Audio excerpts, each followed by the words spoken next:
మొక్కజొన్న కండి తోట విషయంలో దీనికి ఆడ మొక్క ఒకటి ఉంటుందని, మగ మొక్క ఒకటి ఉంటుందని, అలాగే మగ మొక్క లేకపోతే ఎన్ని ఆడ మొక్కలు ఉన్నా, ఇవి ఆడ మొక్కలు ఎన్ని ఉన్నా ఈ తోట వల్ల ఏ రకమైనటువంటి ఉపయోగం లేదు. ఇది మగ మొక్క. ఈ పూత ఉంది కదా, ఇది రాలి ఈ మొక్క వేసిన దగ్గర 5 సార్లు వేస్తారు. ఈ పూత మొత్తం అంతా గాలికి చెదరడం వల్ల ఆకుల మీద పడితే ఈ ఆడ మొక్కలు కండిలేస్తాయి అనేటటువంటి విషయం అయితే మాకు తెలిసింది. మొక్కజొన్న కండికి సంబంధించిన విషయంలో 90 రకాలు ఉన్నాయని తెలిసింది. ఇప్పుడు మనం ఉన్నటువంటి చేలో ఈ కండి చాలా వాల్యుబుల్ కండి అట. ఇది తినడానికి వినియోగించరు, తినొచ్చు, కానీ రేటు బాగా విపరీతమైనటువంటి డిమాండ్తో కూడినటువంటి కండిది.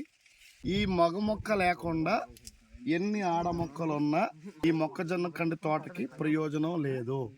దీని పూత దీని ఆకు మీద పడడం వల్ల ఇవి కండ్లు వస్తాయి అనేటటువంటి విషయం రైతులైతే లాజర్ గారు, దానియేల్ గారు ఇద్దరు చెప్తా ఉన్నారు.